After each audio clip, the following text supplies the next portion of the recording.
여러분, 하나님 때문에 손해본 거 있으세요? 하나님 때문에 손해본 거. 사실 뭐 이 자리에 앉아 있는 것도 어쩌면 하나님을 위해서 손해보고 있는 것이 아닐까 생각을 합니다. 뭐 시간적으로, 금전적으로, 감정적으로 손해본 것들이 아마 있으실 거라고 생각을 합니다. 하나님께 드리고 다 잊으셨나요? 그런 겸손이 있으실 거라고 생각을 합니다. 교회에 가끔 찾아오시는 분들이 있으세요. 저가 전에 있었던 교회는 천사라고 불렀습니다. 그분들을 이제 1,000원만 주세요, 10,000원만 주세요, 이렇게 도움을 요청하시는 분들이 계신데, 그런 분들에 대해서 좀 이렇게 설왕설래가 있습니다. 도와줘야 된다, 말아야 한다. 여러분 어떻게 생각하세요? 대답은 안 하셔도 괜찮습니다. 자꾸 도와드리면 불로소득, 일하지 않고 자꾸 수입을 얻게 되는 거에 대해서 그분들이 너무 편하게 생각하기 때문에 쉽게 도움을 도와드려서는 안 된다라는 이야기가 있죠. 저도 물론 동의하는 바입니다. 근데 저는 그렇게 생각을 해요. 여러분들과 저도 뭐 같은 하나님의 자녀지만 그래도 저는 직업이 목사잖아요. 저를 만나는 분들은 그분들에게 있어서는 내가 마지노선이지 않을까라는 생각을 해요. 밀려서 나한테까지 오셨을 텐데 내가 그분들을 거절하면 안 되지 않을까? 전에도 한번 이야기했지만요, 저는 예수 그리스도가 이 땅에 오셨던 것이 2000년 전에 끝난 사건이라고 생각하지 않습니다. 천사의 모습으로, 다른 사람의 모습으로 작은 자에게 물 한 잔 건넨 것이 곧 내게 한 것이라, 그 말씀을 기억하면요, 그분들을 거절할 수가 없어요. 어떤 분은 1,000원만 달라고 하시는 분들도 있고요, 어떤 분은 10,000원만 달라고 하시는 분들도 있고요.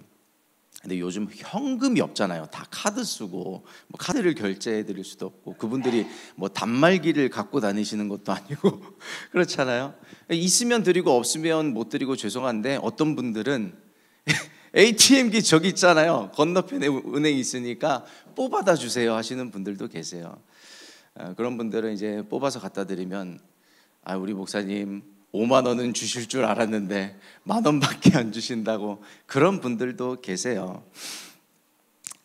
저는 그런 분들을 보면서 천국은 역시 침노하는 자의 것이라고, 그런 열정이면 장사를 하셔도 될 텐데, 그런 생각을 해봅니다. 그 어떤 분들에게 있어서는요, 여러분들이 상상하시는 것 이상의 금액을 그분들께 이렇게 한 적도 있어요. 제가 자세한 금액을 언급할 수는 없습니다. 아내에게 호출을 당할 수 있어요. 잠깐 와보시죠. 얼마 있는데요. 제가 걸리면 안 되기 때문에요. 오늘 본문에 하나님이 이런 말씀을 하세요. 1절 말씀인데 우리 같이 합독해 보도록 하겠습니다. 다 같이. 안 넘어갔나요? 요즘 요즘 딜레이가 있는 것 같아요. 같이 합독하겠습니다. 다 같이. 매 7년 끝에는 면제하라. 이 면제하라가 뭐예요? 군대를 면제해 주라예요? 아닙니다.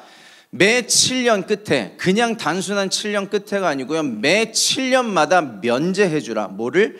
내가 누군가에게 빌려준 돈이 있거든 탕감해 주라는 이야기예요. 7년마다. 그래서 그 7년이 반복되면 49년이 될 때 그 다음 해가 희년을 맞게 되는 것입니다. 희년, 모든 종과 모든 빚이 자유케 되는 희년이 50년에 한 번 있으면 너무 멀잖아요. 그것을 바라보면서 7년마다 이런 면제의 은혜를 베풀어 주라는 이야기입니다. 근데 사실 이거 아멘 되세요? 웃는 분들, 코웃음 나오는 분들, 가당치도 않다는 그런 의미가 아니실까 싶습니다. 사실 그렇죠. 내가 친구에게 빌려준 2만 원 안 받을 수 있어요? 있는 분들도 있나 봐요. 내가 친구한테 100만 원 빌려줬다 쳐봅시다. 안 받을 수 있어요? 받으셔야죠. 굳이 이 말씀을 내가 면제해 주라고 했는데 7년 있으면은 못 받는 거 아닌가? 그런 말씀이 맞기도 한데요. 우리는 시대적으로요, 하나님의 마음을 읽을 수가 있어야 합니다. 뭐냐면요, 면제해 주란 이야기는요, 너가 하나님을 위해서 손해를 볼 수 있는가, 이 질문을 하고 계신 거예요. 하나님을 위해서 손해 볼 수 있겠니? 이해하기 힘든 말씀 가운데요, 아멘하기 힘든 말씀 가운데 놀라운 하나님의 계획과 섭리가 숨어 있어요. 이해하기 힘든 말씀일수록요 아멘하고 믿음으로 순종할 수 있는 은혜가 있기를 예수 그리스도의 이름으로 부탁드립니다. 금요일, 토요일 바로 어제 이제 끝났죠. MIG가 캠프를 태그와 함께 하고 왔습니다. 못 가신 분들 기도해 주셔서 감사드리고요. 태그 친구들이 생각보다 기도를 잘하더라고요. 우리 전도사님과 교사분들의 지도를 잘 받아서 그런 것 같습니다. MIG 못지않게 뜨겁게 기도하고요. 많은 은혜를 받으면서 제가 그 예배 말미에 그리고 캠프가 끝나서도 하나님께 약간 죄송한 게 있었어요. 회개한 게 뭐였냐면 이렇게 캠프란 것이 얼마나 중요한지 여러분 다 아시잖아요. 그런데 이렇게 은혜가 있고 생명력이 있고 누군가는 방언을 받고 누군가는 예수 그리스도를 만날 수 있는 그 시간과 장소가 너무 짧았어요. 1박 2일. 아예 대치동의 상황이 이럴 수밖에 없습니다. 특히 태구 친구들은요, 뭐 학원이 이러해서 저러해서 우리 MIG도 뭐 학교 문제, 직장 문제 많이 있지만 주님 제가 먼저 너무 상황을 따졌던 건 아닐까요? 이 생명이 있는 이 잔치를 1박 2일로 끝냈다는 것이 너무 죄송합니다 라는 그런 기도를 사실 속으로 혼자 했습니다. 우리 하이원 성령 컨퍼런스, 우리 교회가 자랑하는 하이원 성령 컨퍼런스가 왜 3박 4일이에요? 물론 하루만 왔다 가시는 분들도 많이 계시지만 그 은혜가 점점 쌓여져 가는 거예요. 그러면서 누르고 흔들어 넘치도록 부어주시는 하나님의 은혜가 있는 것입니다. 그렇게 우리는 3박 4일을 진행을 하죠. 저는 그래서요, 다음번 캠프가 뭐 여름에 있을지 겨울에 있을지 모르겠지만요, 혼자 다짐도 해보고요, 기도도 해보고요, 여러분들과 함께 말씀을 통해서 다짐해 보길 원합니다. 우리 다음번 캠프는요 2박 3일 한번 해봅시다. 아멘. 이러기 위해서는요 여러분의 손해가 필요해요. 저의 손해가 필요해요. 물론 하나님 앞에 손해라는 단어가 맞지는 않아요. 근데 그런 하나님을 향한 엄두와 헌신이 필요한 것입니다. MIG가 일단 2박 3일 캠프를 하려면요 제가 체력부터 키워야 되겠더라고요. 아까 말씀드렸다시피 태그 친구들도 기도를 정말 열심히 해요. 그래서 그 말씀 전하고 기도 인도하고요, 말미에 알타콜을 했습니다. 우리 하나님께 헌신하기로, 회개를 결단하기로, 성령 받기로 결단한 분들 앞으로 나오세요 했어요. 저는 사실 기도를 길게 했어서 이제 마무리하고 안수하고 끝내려고, 이제 올라온 분들 안수해 드리겠다고, 그래서 속으로는 한 열 몇 명 올라오고 이제 끝나겠지 생각했는데 저희가 50명 조금 안 되게 갔거든요. 근데 거의 다 올라오는 거예요. 그분들을 한 분 한 분 어떻게 대충 안수하겠어요. 최선을 다해서 안수하려고 하는데 내가 체력을 다음번엔 더 준비해야겠구나라는 생각을 했어요. 그러면서 담임 목사님이 스쳐가는 거지. 3박 4일을 어떻게 하시는 거지? 제가 우리 MIG 캠프가 또 오랜만이기는 했지만 그렇게 부어주시는 은혜를 경험하면서 다음번을 더 잘 준비해 오자, 기도도 체력도 준비해 오자라는 생각을 했습니다. 우리가 그러기 위해서는 정말 손해를 봐야 돼요. 직장을 위해서 우리가 시간 맞춰 출근하고 퇴근하는데, 내가 여행 가기 위해서는 연차도 쓰잖아요. 가족들과 시간을 보내기 위해서, 학교를 가기 위해서 택시도 타고 가는데 우리가 캠프를 위해서 그 정도 손해를 볼 수 있지 않을까? 물론 모든 분들에서 모르고 이야기하는 거 아닙니다. 우리가 정말 상황이란 게 있잖아요. 다음번에 2박 3일이 열려도 정말 못 오는 분들 계실 거예요. 정말 위로합니다. 그러나 한번 엄두 내봅시다. 그러나 한번 손해봅시다. 그렇게 주님께 가서 생명이 있는 곳이에요. 은혜가 있는 곳이고 하나님의 뜻과 계획이 있는 곳이고, 우리가 들어가서 하나님을 뜨겁게 만나고 내 인생에 씨를 뿌리는 순간인데, 농사 짓는 순간인데, 그 캠프를 위해서 우리 함께 합심으로 우리의 삶을 드릴 수 있는 결단이 있게 되기를 소망해 봅니다. 이제 막 신앙생활을 하시는 분들도 뭐 포함이 될 수 있겠어요? 신앙생활이 오래된 분 한번 생각해 보세요. 여러분 안에 하나님을 사랑하는 마음이 있거든요. 하나님을 뜨겁게 마음 다해 무언가 드리고 싶고 하고 싶은 열정이 있어요. 근데 상황에 따라서 그 어떤 행동이, 육신의 모습들이 좌지우지 될 때가 있습니다. 위로합니다. 그러나 절대로 그 상황에 맞춰서 행동하는 나의 모습이 내 신앙의 상태라고 생각하지 마세요. 여러분의 영은요 하나님을 사랑하고 있어요.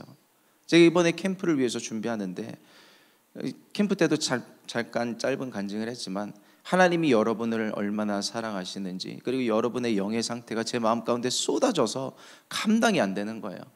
여러분, 그만큼 하나님을 사랑하는 마음이 여러분의 영혼 가운데 있습니다. 그 주님을 위해 손해보기를 기꺼이 결단하고 결심하며 따라가며 순종할 수 있는 그 거룩한 야성이 깨어나게 되기를 예수 그리스도의 이름으로 축복합니다. 우리 2절 말씀 함께 읽어보도록 하겠습니다. 다 같이. 면제의 규례는 이러하니라. 그의 이웃에게 구워준 모든 체주는 그것을 면제하고 그의 이웃에게나 그 형제에게 독촉하지 말지니 이는 여호와를 위하여 면제를 선포하였음이라. 아멘. 자, 이 말씀을 읽고 묵상을 하는데요, 2절 말씀에 정말 홀로그램처럼 뚝 떠올라서 이렇게 특수효과처럼 보여진 말씀이 있었어요. 그 구절이, 그 단어가 여기 빨간 글씨에 드린 여호와를 위하여라는 단어입니다. 여호와를 위하여. 면제해주고 손해보고 용서하고 용납하고 하나님을 위해 순종하는데 무엇을 위하여 하라? 여호와를 위하여 하라는 것입니다. 제가 요즘 사실은 그 생각을 많이 하거든요. 신앙생활하는 이유와 목적, 본질이 뭘까? 나를 위해서 하는 걸까? 하나님을 위해서 하는 걸까? 뭐가 맞아요? 나를 위해서 하는 거예요? 하나님을 위해서 하는 거예요? 우리는 정답을 다 알아요. 하나님을 위해서 하는 것이 신앙생활입니다. 그런데 우리는 신앙생활을 하면서 그게 점점 잊혀져 가요. 색이 바래져 가요. 탕자. 우리는 그 탕자 이야기의 주인공이 둘째 아들이라고 생각하지만요, 주인공은 사실 둘 다예요. 그 이야기의 시작이 이렇거든요. 어떤 아버지에게 두 아들이 있는데 하면서 한 명만 이야기하지 않으세요.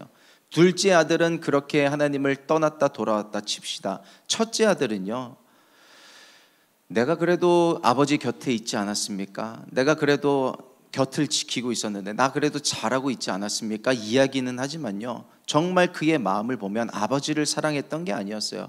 하나님 아버지를 사랑했던 게 아니라 그에게서 상속받을 유산을 사랑했던 거예요. 내가 그것 때문에 아버지 곁에 붙어 있었다고 애둘러서 이야기하는 것과 똑같은 거예요. 근데 그 둘째 아들의 모습이나 첫째 아들의 모습, 결국은 아버지를 사랑했던 게 아니고 나에게 떨어질 상속과 유산과 응답을 사랑했던 모습이 우리들의, 저의 모습 가운데 있다는 것입니다. 오늘 내가 예배 나온 이유 뭐예요? 누군가는 응답받기 위해서, 누군가는 정말 진심으로 예배하기 위해서, 누군가는요, 지난번에도 이야기했지만 스스로 위로하기 위해서. 그래도 나 오늘 예배 드렸어, 한 주간 덜 찝찝할 거야.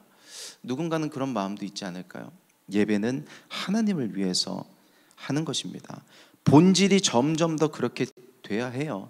우리가 처음에는 응답을 위해서 시작했더라도, 처음에는 상속받을 것을 위해서 시작했더라도요, 점점 내 신앙이 깔때기처럼 예수 그리스도를 향해서 갈 수 있어야 돼요. 내 신앙이 말씀을 읽는 이유도 응답받기 위해서가 아니라, 기도하는 이유도 응답받기 위해서가 아니라, 내가 찬양하는 이유도, 예배하는 이유도 무언가 콩고물을 얻어먹기 위해서가 아니라, 내가 어떻게 하면 주님을 더 사랑할 수 있을까? 찬양에도 고백했지만 그것을 위해서 점점 더 예수님을 닮아가고 하나님의 마음을 닮아가고 주님을 사랑하기 위해서 여호와를 위하여 하는 신앙생활의 모습으로 점점 더 깊어지게 되기를 축복합니다. 결국 그게 아니면요, 내 손해예요. 왠 줄 아세요? 그거를 위해서 시작한 기도는요, 응답 못 받으면 시험 들거든요. 왜 안 주세요? 왜 응답 안 해주세요? 왜냐면 그게 목적이었으니까. 목적이 이루어지지 않으면 관계도 깨져버리는 거예요. 근데 관계가 먼저면 사실 뒤에 따라오는 게 어떻게 되든 상관이 없거든요. 근데 그 관계 속에서 응답이 따라오는데 그 원리를 우린 자꾸 뒤죽박죽 앞뒤 전후를 바꾸죠. 내가 응답을 사랑해야 하나님도 더 사랑할 수 있을 것 같고, 아니에요. 내가 하나님을 더 사랑해야 이것도 저것도 따라오게 되는 겁니다. 내가 하나님을 닮아가는 모습 속에서 내가 예수 그리스도의 향기와 예수 그리스도의 편지로서 세상 가운데 살아가는 모습을 통해서 다니엘과 같은 자에게, 요셉과 같은 자에게, 에스더와 같은 자에게 내가 사명을 더하리라. 사명을 준 자에게는요, 하나님께서 공급해 주시는 은혜가 있는 것입니다. 네 힘으로 하겠다는데 네가 벌어서 하세요. 아니에요. 하나님을 사랑하고 하나님의 사명을 쫓아갈 때 사명을 감당할 힘과 능력을 주시는 것입니다. 그렇다고요 우리가 응답을 터부시해서는 안 됩니다. 응답 받아야 됩니다. 응답 받아야죠. 해결이 돼야죠. 근데 질투하시는 하나님, 순서가 뭔가? 우선순위, 질서의 하나님입니다. 오늘 이 2절을 통해서요 우리의 신앙의 본질을 살펴보고요, 점점 더 우리가 나이가 하루하루 들어가면서 그 본질의 그 색깔을 놓치지 않는 우리가 되기를 축복합니다. 우리 이어서 4절과 5절 말씀 합독하겠습니다. 다 같이. 내가 만일 내 하나님 여호와의 말씀만 듣고 내가 오늘 내게 내리는 그 명령을 다 지켜 행하면 내 하나님 여호와께서 내게 기업으로 주신 땅에서 내가 반드시 복을 받으리니 너희 중에 가난한 자가 없으리라. 아멘. 자꾸 면제해 주래요. 면제해줘, 면제해줘, 괜찮아, 면제해줘. 그런데 하나님께서 뭐라고 말씀하시냐면, 면제해도 괜찮은 것은 네가 손해를 보지 않을 것이기 때문이다 라고 말씀을 하세요. 왜 그러냐면 그에게 탕감해 준 그 빚, 그에게 면제해 준 용서와 사랑을 결국 나를 위해서 한 것이구나, 내가 그렇게 여기겠다라는 하나님의 말씀인 거예요. 괜찮아, 말씀을 듣고 명령을 다 지켜 행해 너에게 기업으로 준 땅에서 네가 반드시 복을 받을 것이야. 내가 그 손해를 감당해 줄 거야. 너의 그 이자, 네가 받아야 합당한 원금까지도 내가 다 쳐줄 거야. 너는 나의 말씀에 순종해봐, 따라봐 라고 이야기를 하는 것입니다. 6절 말씀에 하나님께서 구체적으로 어떻게 채워주실지에 대해서 말씀을 하시는데요, 우리 이 말씀도 합독합니다. 다 같이. 내 하나님 여호와께서 내게 허락하신 대로 내게 복을 주시리니 내가 여러 나라에 꾸어줄지라도 너는 꾸지 아니하겠고 너는 통치를 당하지 아니하리라. 아멘. 첫 번째 하나님께서 채워주실 그런 손실은 뭐냐면, 내가 꾸어줄지라도, 여러 나라에 꾸어줄지라도 너는 꾸지 아니할 것이다. 베풀어, 네가 손해봐 하나님 때문에. 그러면 너는 꾸어줄지라도 꾸지 않는 인생이 될 거야. 경제적인 손실에 대해서 하나님께서 채워주실 것이라 말씀을 하는 것입니다. 어제도 캠프가 끝나고 한 청년이 전화를 줬는데요, 목사님 제가 다음 날 오늘 예배 끝나고 간식은 제가 섬기겠습니다 라고 이야기를 하는 거예요. 제가 처음엔 좀 말리려고 했어요. 너 요즘 너무 많이 사지 않았니? 뭐 워크샵, 리더십 워크샵 가셔도 뭐 커피 사고요. 커피가 무슨 10만 원이 넘게 나와요. 금요기도에 간식도 섬기고, 달란트 시장도 뭐 명수배였죠. 명수배 달란트 시장이었는데 너무 많이 섬기는 것 같아서 안 해도 돼 했는데, 그 본인 마음이 그렇대요. 하고 싶대요. 그래서 냅뒀어요. 하겠대요. 오늘 이따 광고도 하겠지만요, 본인이 섬기겠대요. 저는 우리 저런 청년 말고도요, 아마 이제 서로를 위해서 섬기는 이들이 많이 있음을 알고 있습니다. 저는 그 손실을요 하나님께서 가만히 냅두지 않으실 줄 믿어요. 글쎄요, 뭐 여러분들이 하고 있는 투자에 뭐 빨간불로 응답하실 줄 모르겠는데 어떤 모습으로 올지 모르겠어요. 하나님께서 채우실 걸 저는 믿어요. 저도 그래도 이렇게 내리사랑이라고, 저도 교구 사역을 하지만 교구에서 많은 사랑을 받거든요. 근데 그분들께 뭐 이렇게 더 하고 싶지만요, 그분들보단 여러분들 위해서 밥 한 번이라도 사려고 하고 커피라도 한번 사려 하려고 하는 거는요, 여러분도 복받고 나도 복받기 위해서인 거예요. 저는 우리 모두가요, 지금 당장 뭐 손해도 있고 마이너스도 있고 누군가는 빚도 있다 할지라도요, 저는 말씀을 믿어요. 여러분 말씀을 믿으시나요? 뒤에서도 얘기할 건데 말씀을 믿으셔야 됩니다.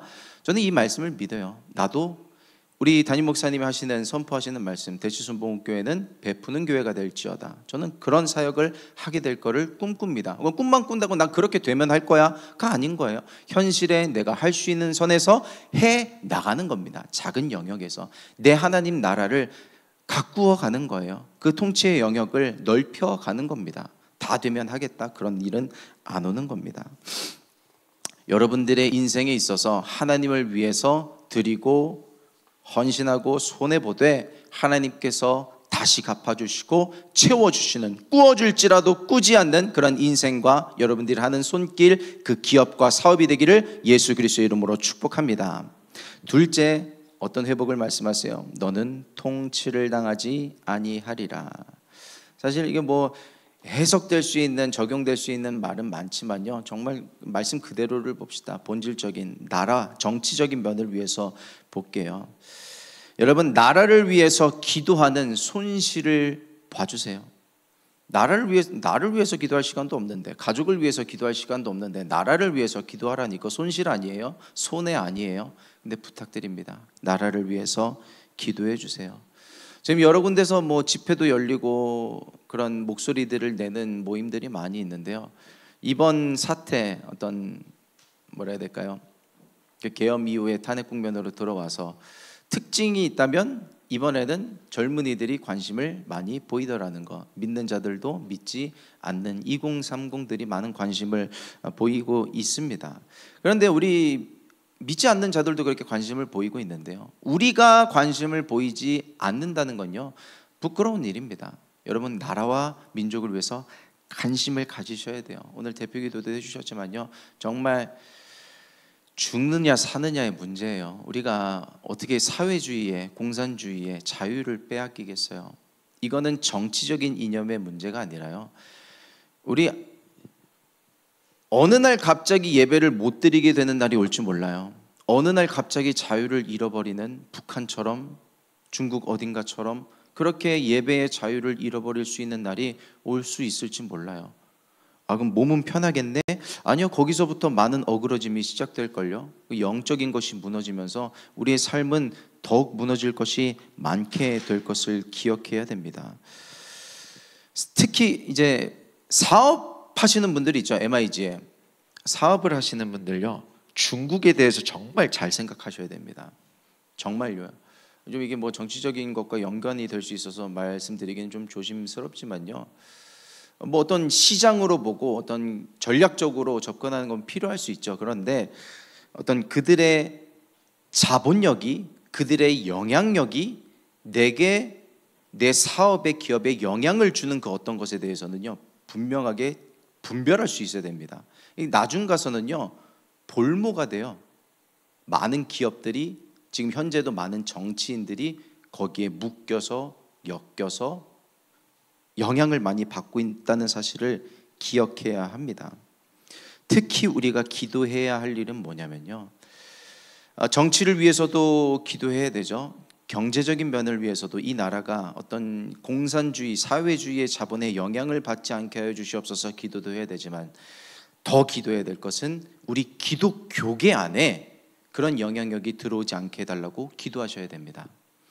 지금 어떤 기독교계 메이저 방송사들, 출판사들이요, 좀 이렇게 드러나고 있는 모습들이 있거든요. 좀 팩트 체크는 해야 되긴 하겠지만, 이게 아쉬운 소리들이 이렇게 보여지고 들려지는 것들이 많이 있어요. 이게 정치, 경제에서 그런 사회주의적인 모습들이 있는 거는 뭐 을에 뭐 왼쪽 오른쪽에 있는 일이라 칠 수 있어도 기독교 안에 그게 들어오면 안 되거든요. 우리는 양보할 수 없는 게 있어요. 물러서지 않아야 되는 게 있는데, 술에 술 탄 듯 물에 물 탄 듯 이렇게 들어와서 어물쩡해가지고 이것도 맞지 않느냐, 예수 그리스도의 이름으로 떠나갈 수 있도록 기도해 주시기를 예수님의 이름으로 부탁드립니다. 나라를 위해서 기도하는 여러분들의 손실이 나라를 지킬 거예요. 반드시 지키게 될 것입니다. 그 나라는 남이 사는 나라 아니잖아요. 내가 살아가야 할 나라이고 나의 현재입니다. 내가 결혼해서 발붙이고 살 땅이고요, 내 자손들이 누릴 미래입니다. 깨어서 나라와 민족을 위해서 기도해 주시기를 부탁드립니다. 우리 7절에서 8절 말씀 이어서 합독하겠습니다. 다 같이. 내 하나님 여호와께서 내게 주신 땅 어느 성읍에서든지 가난한 형제가 너와 함께 거주하거든 그 가난한 형제에게 내 마음을 완악하게 하지 말며 내 손을 움켜쥐지 말고 반드시 내 손을 그에게 펴서 그에게 필요한 대로 쓸 것을 넉넉히 구워주라. 아멘. 목 바꿨네요. 손을 크게 펴라입니다. 손을 크게 펴라.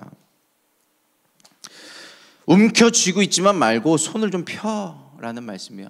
손가락을 좀 펴, 손을 펴라. 제가 20대 초반에 말레이시아에 선교를 갔었습니다.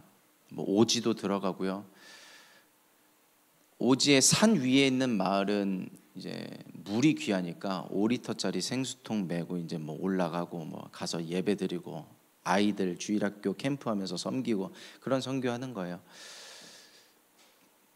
뭐 그런 사역을 하는데 이제 말레이시아 현지에 계신 선교사님이 예배는 아닌데 선교팀원들에게 해주신 조언 같은 말씀이 있었어요. 이게 뭐냐면, 여러분들 손에 쥐면 어디까지 잡을 수 있겠어요? 근데 손을 피면 그 위에 하나님께서 얹어주실 수 있는 것은 더욱 큽니다. 움켜쥐려고 하지 말고 손을 쫙 펴세요. 그런 말씀을 해주셨는데요. 뭐 지금 생각해 보면 우리는 그 어떤 그 원리를 알기 때문에 타당하다 생각이 되지만요. 저는 거기에 충격을 받았었어요. 저런 방법이 뭐냐면, 저는 움켜쥐고 있었던 게 많았던 거예요. 내가 꽉 쥐고만 있었구나. 펴질 못했구나. 쥔 것만 내 것이었지, 손을 펴면 거기에 하나님께서 붙여주실 수 있는 것이 더욱 많구나라는 사실을요, 그때 깨달은 거예요. 가만 생각해 보면요, 우리가 쥐고 있는 것이 있습니다. 내 거야, 놓치지 않을 거야. 나 얼마 없는데 이거 없으면 그거 지키기 위해서 더 큰 것을 놓치는 경우가 많이 있어요. 심지어 뭐 손해를 떠나서요, 여러분들이 갖고 내 머릿속에서 떠나지 않는 염려 있죠. 머릿속에서 떠나지 않는 염려, 불안, 두려움, 공황, 이게 결국은 내가 쥐고 있는 거거든요. 놓지를 못하는 거예요. 기도를 한다고 하면서 손을 펴서 이 두려움은 내게서 떠났어, 내 거가 아니야, 하나님께서 책임져 주실 거야, 인도해 주실 거야, 여호와는 나의 목자시기 때문에 라고 고백은 하지만 다시 폈다가 움켜쥐는 거예요. 난 두려워, 이건 내 거야, 내 인생에서 이 초조는 떠나지 않을 거야.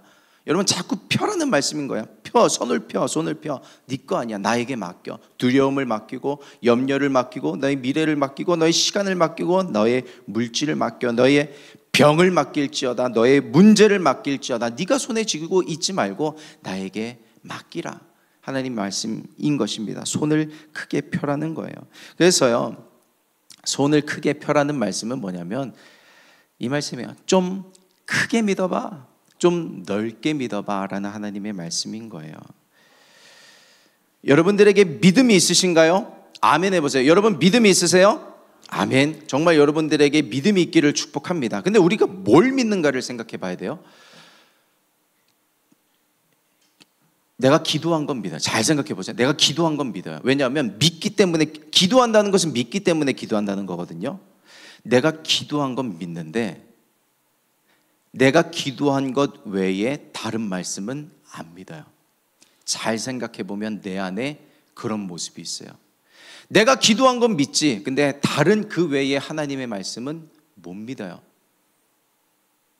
근데 이게 반대가 돼야 돼요. 내가 기도하고 있지 않은 것, 내가 못 믿는 그 말씀에 대해서 믿음이 확장되는 은혜가 있기를 축복합니다. 이게 먼저 순서예요. 하나님이 하시는 말씀을 믿고 그 말씀에 의지해서 예수 그리스도의 이름으로 기도하는 은혜가 있기를 축복합니다. 내 의지와 깡이 이루어지는 게 아니라 하나님의 말씀이 이루어지는 것이기 때문에 그래요. 그런데 하나님의 말씀이 왜 안 믿어지는가? 이해가 안 되거든요. 납득이 안 되거든요. 논리적으로, 이성적으로 믿어지지가 않는 거예요. 어떤 한 철학자가 예수를 안 믿었는데, 왜 예수를 안 믿었냐 하면 말이 안 돼서 안 믿었대요. 예수님이 하는 말이 말이 안 되는 거야. 논리적으로 말이 안 돼서 안 믿었대요. 그런데 시간이 지나고, 뭐 우리가 아무리 철학으로 묵상을 하고 사상적으로 생각을 한다 한들 하나님을 만날 수 있겠어요? 믿을 수 있겠어요? 결국 하나님을 믿게 되었는데, 그 철학적인 사고방식으로 잘 다시 한번 생각을 해보니까 하나님의 말씀이 틀리니까 오히려 그게 맞더래요. 이 세상의 종교는 이해될 수 있는 말로 논리적으로 설득을 하는 겁니다. 이걸 하면 이게 되고 저걸 하면 저게 되는, 108배를 하고 뭘 하고 심고 뭐 하면 다 그대로 된다는 이해와 논리로 설득을 하는데, 예수님 하는 말씀 보면 앞뒤가 안 맞더래요. 근데 알고 보니까 그게 맞더라. 신이 인간에게 할 수 있는 그 말씀, 그 믿음이 사실 인간의 편에서는 이해가 안 되는 게 맞지. 내가 이해되는 거를 믿으려고 했구나라는 자신을 돌아보게 되었다는 것입니다. 십자가가 어떻게 이해가 돼요? 아니, 성육신 자체가 어떻게 이해가 돼요? 하나님이 인간의 몸을 입고 이 땅에 오셨다는 게 우리는 믿음으로 아멘하기 때문에 믿어지지, 이거 말이 안 되는 이야기입니다. 근데 신이 나를 위해서 죽으셨대. 내 죄를 가져가셔서, 내 죄는 내가 책임져서 내가 절해서 내가 예배드리고 내가 제사드리고 내가 제물드리고 해야 되는데 다 하셨대요. 제물도 본인이 준비해, 제사도 본인이 드려. 그 제사를 드리는 곳도 어디예요? 성전도 본인이 준비해서. 예수님 자체가 성전이시기 때문에. 그래서 예전에는 로마 시대 때는요, 기독교를 믿는 사람들에 대해서 종교가 없다고 생각해요. 너희들은 종교가 없구나. 왜요? 제물도 신이 제물이래. 예수 그리스도가 제물이래. 제사도 내가 하는 게 제사가 아니라 그분을 의지하는 게 제사래. 성전도 그분 자체가 성전이래. 니네는 교회, 뭐 어떤 성전도 없고 제사도 없고 제물도 없구나. 그래서 종교가 없는 존재라고 기독교를 여겼대요. 그만큼 세상의 논리로 보면 우리는 이해되지 않는 것들이 많이 있습니다. 우리의 삶에서 내가 하고 있는 학업과 내가 하고 있는 직장의 일들, 내가 만나는 사람들, 내 문제 가운데서 이해 안 되는 일들이 하나님께서 질문을 던지시는 지점이에요. 이해가 안 돼도 순종할 수 있겠니? 베드로의 직업이 뭐였어요? 어부입니다. 밤새 그물질했는데 한 마리도 못 잡았네. 근데 예수님이 오셔서, 직업이 뭔데요? 목수가 어부 앞에서 주름 잡기 시작합니다. 반대편에 그물을 던져봐. 직업이 어부인데요. 근데 베드로는 뭐예요? 주의 말씀에 의지하여 그물을 내리리다. 찢어지게 걷는 거예요. 아유, 주님, 내가 지금 상황인데. 주님, 일 안 해보셨죠? 이 사업 안 해보셨죠? 이 공부 안 해보셨죠? 이 일 안 해보셨죠? 내가 지금 상황이 이런데 이거를 할 때가 됩니까? 순종이 되겠습니까, 주님? 근데 하나님 질문을 던지시는 거예요. 그 상황에서 순종할 수 있겠니? 라는 겁니다. 말씀은요, 이해하지 못하는 것 투성이지만요, 이해하지 못하는 것 투성이 가운데 내가 믿겠다고 순종할 때 거기에서 놀라운 기사와 이적이 나타나는 것을 믿는 믿음이 있게 되기를 축복합니다. 하나님께서 하라고 하실 때요, 되는 것만 하지 말고요, 이해되지 않는 걸 한번 해보세요. 내가 할 수 없는 도전을 한번 해보세요. 할 수 없는 엄두를 한번 내보세요. 그 엄두가 나를 다음 판으로 이끌어낼 수 있는 것입니다. 우리는 가만 보면요, 계산기를 자꾸 돌려요. 내가 이 일에 대해서 순종할 수 있는가? 더 나아가서 순종할 가치가 있는가? 믿을 가치가 있는가? 기도할 가치가 있는가? 내 시간을 내서, 내 물질을 내서 기도하고 엄두낼, 헌신할 그런 가치가 있는가? 계산기를 두드리는데요, 자꾸 오늘 1절부터 말씀하시는 게 뭐예요? 면제하라, 손을 펴라, 계산기를 빼라는 말씀입니다. 계산하지 말라고 말씀을 하는 거예요.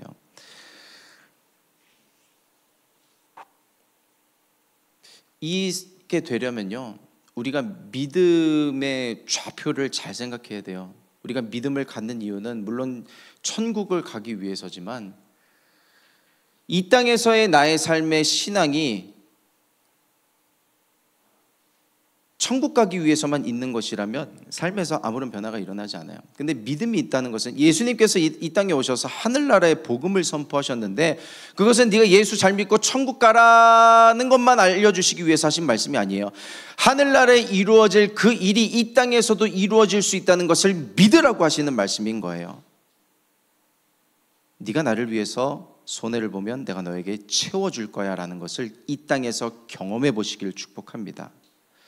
하늘나라에 있는 치유에 대해서 말씀하셨으면 그 땅에서 내가 죽어서나 치유를 누리겠지라고 생각하지 마시고 이 땅에서 누릴 수 있는 그 치유를 믿어보세요. 믿어지는 것만 믿지 말고 믿어지지 않는 것을 믿는 믿음이 있게 되기를 축복합니다. 그래서요, 우리가 믿음이 뭐예요? 교회에 나온 게 믿음이 아닙니다. 아니, 교회 잘 나오셨어요? 축복합니다. 환영합니다. 근데 교회에 나왔다고 그게 믿음이 아닌 거예요. 그게 시작인 것이고, 내 삶의 자리에서 이 문제에 대해서 어떻게 생각할 것인지 계산기 두드리고, 이해되면 논리와 이성적으로 점수를 매겨서 믿을 만하면 믿고 기도를 하는 것이 아니라 믿어지지 않는 그 지점에 대해서 기도를 시작하고 믿는 믿음이 있게 되기를 축복합니다. 그래서 결국요, 빚을 면제해 주라는 하나님의 말씀은요, 너에게 들려지는 하나님의 말씀을 외면하지 말라는 말씀이에요. 예배를 드리면요, 그 예배 속에서 저와 여러분들에게 찌르시는 말씀이 있어요. 믿음을 가져라, 용서해라, 사랑해라, 성령으로 충만해지라, 기도해라, 찬양해라. 이 예배실 안에 많은 청년분들이 있지만 각자에게 주시는 말씀들은 다 다를 거예요. 한 주 한 주 예배 들어오면서 내게 찔리는 그 성령의 말씀이 다 다를 겁니다. 근데 그 지점이 뭐냐면 나에게 요구하시는 거예요. 말씀을 외면하지 말라. 말씀을 외면하지 말라. 왜 자꾸 외면해요? 나는 안 될 것 같거든. 감당하기 싫거든요. 근데 그 감당하기 싫지만 그 십자가를 지고 들어가 봤을 때 내 삶에 변화가 일어나는 것을 믿으셔야 돼요. 믿으셔야 돼요. 이게 싸움인 거예요. 이 말씀을 믿을 것인가, 믿지 못하게 할 것인가, 원수 마귀와의 싸움인 것입니다. 우리 한 절만 더 읽어볼게요. 빨리 끝내겠습니다. 10절 말씀입니다. 다 같이.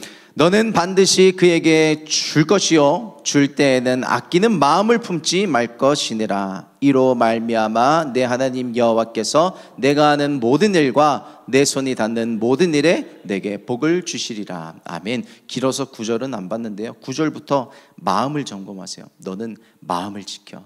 왜냐하면 그 마음에서 행동으로 갈 수 있기 때문에 그래요. 마음으로 100번 생각하면 뭐예요? 한 번의 실천이 있어야 그게 정말 그 마음이 실현이 된 거지. 근데 그 마음이 먹는다고 먹어져요? 캠프 가서 회개한 분들이 있을 텐데 그 회개가 마음 먹는다고 먹어져요? 그 회개에 뭐가 임해야 되냐면 성령의 불이 임하는 은혜가 있기를 축복합니다.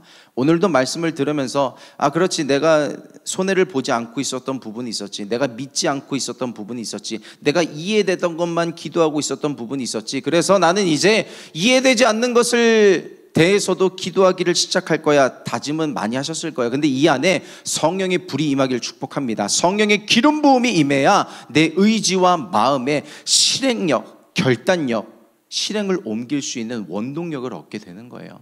그래서 많은 결단도 있겠지만 오늘 마지막 결론은 하나예요. 성령의 충만함을 덧입기를 축복합니다. 마음에서 영의 결단으로 갈 수 있는 길을 성령님만이 내실 수 있는 거예요. 여러분의 마음 가운데 아까도 얘기했지만요, 하나님을 사랑하는 마음이 있어요. 그 사랑하는 마음이 하나님을 향한 믿음이 회복되어지고 뜨거워지는 은혜가 있게 되기를 예수 그리스도의 이름으로 축복합니다. 근데 자꾸 과거가 나를 붙잡을 거예요. 너 여태 기도 안 했잖아, 너 여태 예배 안 했잖아, 하나님 사랑 안 했잖아. 근데 하나님 뭐라고 말씀하세요? 면제해 주라. 우리의 과거는 이미 다 탕감됐어요. 믿음 없던 나의 과거는 다 탕감되는 거예요. 죄악으로 물들었던 나의 과거는 주님 오늘께서 뭐라고 말씀하세요? 면제해 주라. 나는 이미 면제해 줬다는 거예요. 다시 시작해. 여러분, 우리의 마음은요, 성령의 불로 다 태우고 오늘 말씀으로 공급받는 하나님의 그 생명의 말씀이요, 내 영을 장악하고 마음을 장악해서 그것이 나의 삶 가운데 흘러가는 은혜가 있게 되기를 축복합니다. 우리의 삶에 가만 보면 나무가 뿌리에서 뽑혀진 것처럼 생명을 잃어가는 삶의 모습들이 있어요. 근데 자꾸 시냇가에 그 나무가 심겨져야 돼요. 나무가 시냇가에 심겨져야 돼요. 영혼이 살아나기를 축복합니다. 하나님이 여러분을 얼마나 사랑하시는데요, 잃어버리지 않기를 원하세요. 내게서 떠나가지 않기를 원하시는 것이 하나님의 마음인데, 그 하나님의 마음과 점점 더 가까워지고, 하나님, 주님께서 나를 사랑하실 때 나도 주님을 사랑합니다 고백하면서 오늘 이 예배를 승리 가운데 마치고 한 주도 그렇게 승리하면서 살아갈 수 있는 MIG 여러분들이 되시기를 예수님의 이름으로 축복합니다. 아멘. 우리 같이 기도하겠습니다.